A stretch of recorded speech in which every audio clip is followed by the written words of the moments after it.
પોરબંદરના ઉદ્યોગનગર વિસ્તારમાં વીજ ફોલ્ટને લઈને લોકો મુશ્કેલી વેઠી રહ્યા છે, ત્યારે સામાજિક આગેવાન દ્વારા પીજીવીસીએલના ઉચ્ચ અધિકારીને રજૂઆત કરવામાં આવી છે.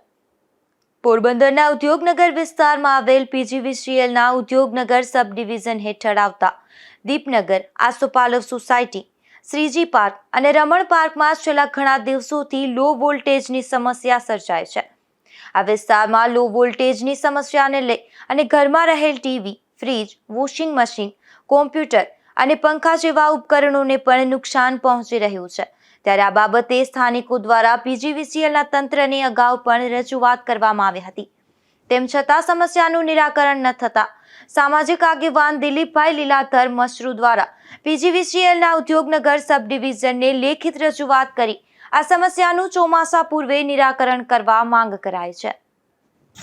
પોરબંદરના ઉદ્યોગનગર વિસ્તારના વિસ્તારો સોસાયટી જેવા રમણ પાર્ક, દીપનગર, આસોપાલવ સહિતની આસપાસની સોસાયટીઓમાં લો વોલ્ટેજની સમસ્યા ખૂબ જ છે. ઉનાળાની કાળઝાળ ગરમીમાં દિવસ દરમિયાન અને રાત્રે 5-5 કલાક સુધી વીજળી પુરવઠો ખોરવાય છે અને લો વોલ્ટેજની સમસ્યા ખૂબ જ છે, જેને કારણે વીજ ઉપકરણોને ખૂબ જ મોટું નુકસાન થઈ રહ્યું છે.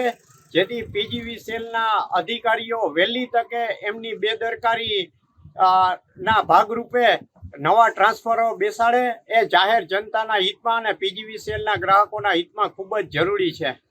આ વિસ્તારમાં લો વોલ્ટેજની સમસ્યાને લઈને અવારનવાર વીજ પુરવઠો ખોરવાઈ રહ્યો છે, જેને લઈને સ્થાનિકોને મુશ્કેલી વેઠવી પડી રહી છે.